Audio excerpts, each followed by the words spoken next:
Everyone starts in the same place. September 1st. Platform 9 3/4. The train, the trolley, the chocolate frogs and the birdie bots, and the first conversation with someone who will either become irrelevant by October or central to the next 7 years. And you won't know which until it's already decided. Then the lake, the boats, the castle appearing through the fog in a way that seems designed to produce a specific emotional response, and succeeds every time regardless of how prepared you thought you were. Then the great hall, the ceiling, the thousands of candles, the sorting hat, and the moment your name is called and you walk to the stool and the school watches and something begins. What begins is not what you think. You think what begins is your education, your magical training, the 7 years of charms and transfiguration and potions and defense against the dark arts that will take you from an 11-year-old who can't reliably produce a spark to a witch or wizard capable of sitting NEWT examinations and entering the professional wizarding world with a qualification that means something. This is what begins, technically. This is the official version of what Hogwarts is and does and produces. But something else begins on that night, in that hall, when the hat makes its decision and you walk to your table and the people there make space for you.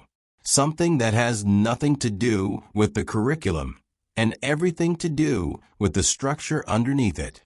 The hierarchy. The invisible architecture of rank and status and access that runs through Hogwarts the way the plumbing runs through the walls.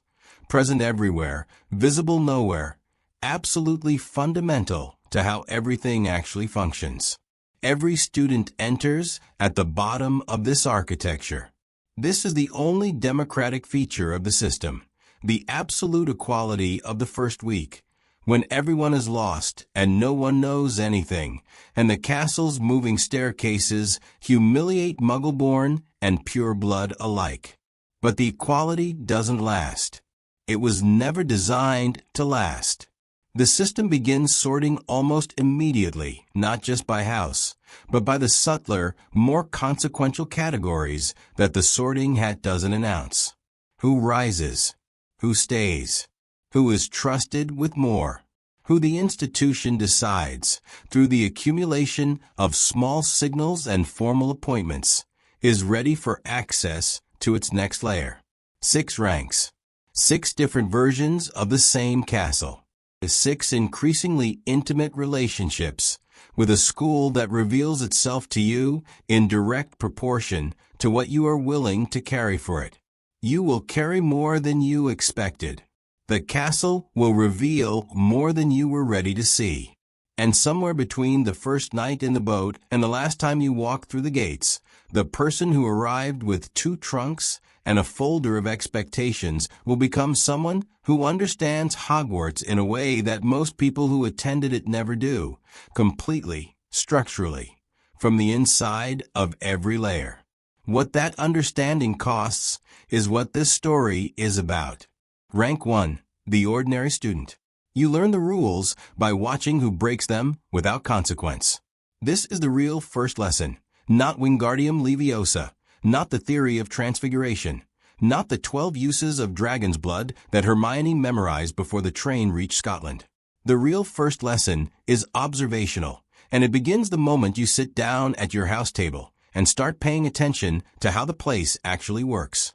Who gets detention and who gets points, which students the professors address differently, which infractions are visible, and which are invisible depending entirely on who commits them. You are nobody at rank 1. This is not an insult, it is a structural fact, as neutral as the castle stone. You have no authority, no access, no formal standing beyond your house membership and your student status, both of which you share with everyone else in the building. You are one of hundreds. The system processes you the way it processes all first years, with the efficient, slightly impersonal attention of an institution that has been receiving 11-year-olds for 1,000 years and has developed reliable mechanisms for absorbing them.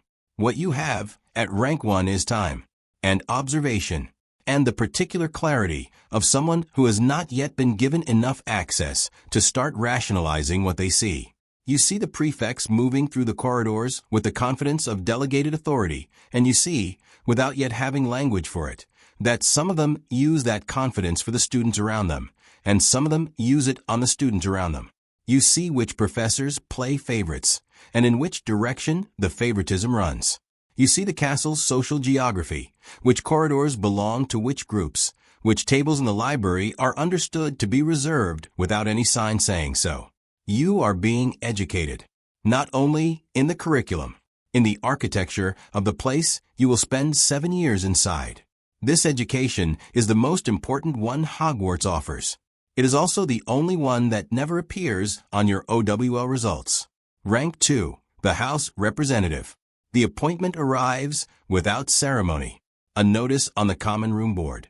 Your name listed alongside 2 others, a brief explanation of what the role entails. Attending House meetings, representing student concerns to the head of House, participating in certain inter-house initiatives that the school runs with varying degrees of genuine intention. You read it twice. You feel something that is not quite pride and not quite apprehension, but somewhere between the two, which is probably the most honest, emotional response to being given your first formal position inside an institution. The role is small. You understand this immediately. The House representative sits well below the prefects in the official hierarchy, has no authority to give detentions or award points, carries no badge, and commands no particular deference in the corridors. What it carries instead is access.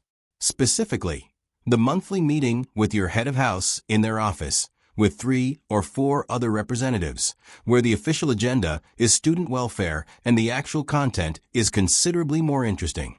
You learn in these meetings that the school has concerns it manages rather than resolves, that certain patterns repeat across years, the same corridors where incidents cluster, the same dynamics between certain groups that the staff monitors without intervening, the same gap between the school's stated values and the daily reality of what students experience inside it. Your head of house speaks about these things with the practiced honesty of someone who has been having this meeting for many years and has decided that partial transparency is more useful than the alternative. You are being let in slightly. The letting in feels like trust. It will take another rank or 2 before you understand that it is also very carefully managed. Rank 3, the prefect. The badge arrives by OWL in the summer before 5th year. You hold it for a long time before pinning it on. Not from doubt, from the specific weight of a thing that is real rather than anticipated. You have thought about this possibility across 4 years in the way that students think about things that are possible but not certain, not planning, exactly, more like maintaining a space in the imagination that could be occupied if the appointment came. Now it has come. The space is occupied. The badge is heavy in a way that has nothing to do with the metal. The train to Hogwarts is different this year.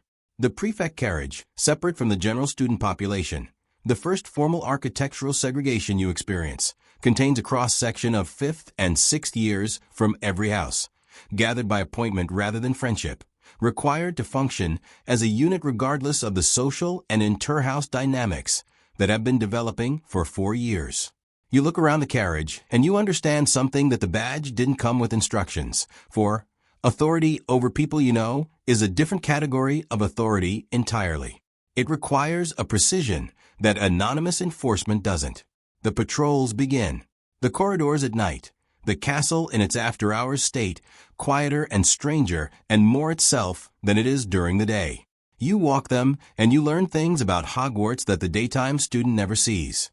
Which portraits are awake at 2 in the morning, and what they talk about when the corridors are empty, where the castle's geography shifts, the staircases moving into configurations that don't exist during school hours, the specific quality of a building that is alive in a way that is easy to overlook when it is full of students and impossible to overlook when it isn't. You catch students out of bed. You give detentions. You award and deduct points. And with each exercise of this authority, you learn, more precisely than any lesson delivered in a classroom, the difference between rules that exist to protect and rules that exist to maintain the appearance of order. The distinction is not always clean. Sometimes isn't there at all. Sometimes you give it attention, and you are not certain afterwards whether you did it because it was right or because the badge made it available. The badge doesn't come with the answer to that question. You have to find it yourself. Rank 4, the Quidditch Captain. The captaincy is the first rank that makes you visible to the entire school simultaneously. Not the prefect badge that is visible to those who know to look for it, who understand the hierarchy well enough to read the signals. The Quidditch captaincy is different. It is announced at the first match. Your name read aloud over the commentary to a stand full of students from every house. And from that moment you exist in the school's collective consciousness in a way that the other ranks have not produced. People who have never spoken to you know your name. People who disagree with your tactical decisions feel entitled to voice that disagreement in your presence. People who want something from the team, a tryout, a connection, a proximity to the status that surrounds it, begin appearing in your peripheral vision with a regularity that teaches you, quickly, to distinguish between the person and the angle. Leadership at this rank is the most naked version of it that Hogwarts offers. There is no institutional buffer, no head of house absorbing the difficult decisions, no prefect system distributing the authority across multiple people. The team's performance is yours. When they win, the captaincy is credited. When they lose, the captaincy absorbs it. This accountability is real, and it is public, and it produces a quality of pressure that the academic years have not prepared you for. Because academic pressure is private, your exam results are yours, and this pressure is performed in front of everyone. You make decisions that affect people who trusted you with their position on the team. You drop someone. You change the formation. You run a training schedule that 3 players privately think is excessive, and one says so to your face, and you have to decide in that moment what kind of captain you are, the kind that prioritizes performance or the kind that prioritizes the person, and whether those two things can coexist, and what it costs when they can't. The castle watches. It always watches. But at this rank, so does everyone in it. Rank 5. The head boy or head girl. The letter comes in August, and your first reaction is not pride. Your first reaction is a kind of stillness, the specific quality of thought that arrives when something expected and something unexpected happen simultaneously, when the appointment you have been building toward for 6 years arrives and brings with it a set of implications that the building toward didn't fully anticipate. You hold the letter. You read it twice. You think about what it means in the way that people think about things that are about to change the texture of their daily life permanently. The head boy and head girl office is a room you have walked past for 6 years without entering. Inside, a fireplace, 2 desks, access to a private bathroom that becomes immediately, embarrassingly significant after years of shared dormitory facilities, and a set of responsibilities that the outgoing head students brief you on in a meeting that runs 2 hours and covers considerably more than the prefect handbook suggested it would. You have access at this rank to conversations that exist nowhere else in the student experience. Meetings with the headmaster that are not the managed transparency of the head of house sessions. Something more direct, more honest, more willing to acknowledge the gap between the official version of the school and the version that actually operates. You learn things about decisions made above your rank, about how the staff navigates the ministry's interference, about the histories of certain ongoing situations, about the weight that the people running this institution carry daily and carry without the school's population being aware of it. You understand, at this rank, that Hogwarts is not a school that happens to have a complex internal politics. It is a complex political institution that happens to educate children. The education is real, and it matters, and the people delivering it largely believe in it. But the institution has its own survival instincts, its own priorities, its own long memory of things that happened before any current student or staff member arrived. And those instincts shape every decision made within these walls, including the ones that appear, from below, to be purely educational. You carry this knowledge for 1 year. It changes how you see everything beneath it. It does not prepare you for what seeing it from the other side will cost. Rank 6, the professor. You walk through the gates on the other side for the first time in September, and the castle looks identical. This is the first thing. that the physical structure is completely unchanged, every stone in the same place, the great hall ceiling still reflecting the sky, the staircases still moving on their particular schedule, the portraits still watching with their particular patience. You have been away for years, training, working, building the life that brought you back here, and the castle's indifference to your absence is complete and somehow exactly right. It was here before you arrived the first time. It will be here after you leave this time. You are, from the castle's perspective, one more person passing through. From yours, it is entirely different. You stand in the entrance hall and you look at the students flowing around you, first years disoriented and wide-eyed, older students navigating the space with the practiced confidence of people who know where they are, and you see for the first time what the castle looked like from outside your own experience of it. You see the architecture you were inside for 7 years from a vantage point that was structurally unavailable to you as a student. The hierarchy, the way the ranks you moved through look, from above, like a progression that the institution manages rather than the students discover. The specific machinery of it. You are in the staff meetings now. The real ones, not the managed transparency sessions that the head of house offered the representatives, not the more honest conversations available to the head students, but the actual operational discussions of people responsible for running a school while managing a ministry, a board of governors, parents with varying degrees of justification for their concerns, and a student population of several hundred individuals at different stages of becoming whoever they are going to be. The students look at you the way you looked at professors when you were them, trying to read you, trying to determine what kind of authority you carry and how you use it, and whether you are the kind of teacher who can be trusted with the actual question underneath the question they asked in class. You remember doing this. You remember the specific calculus of deciding which adults in this building were safe and which required performance. You try to be the kind they don't have to perform for. Some days you succeed. Some days the institution and its requirements and the 30 other things you are managing simultaneously make the trying harder than you expected. You sit at the staff table at the end of term feast, and the students below you are loud and warm and entirely absorbed in the experience of being students, in the friendships and the rivalries and the small dramas and the large ones and the particular intensity of a life lived in a contained world where everything feels enormous because the scale is still being calibrated. You remember that feeling. You remember what it was like to sit where they are sitting and look up at the staff table and see people who seemed settled, certain, in possession of something that the student years were building toward. You are now on the other side of that perception.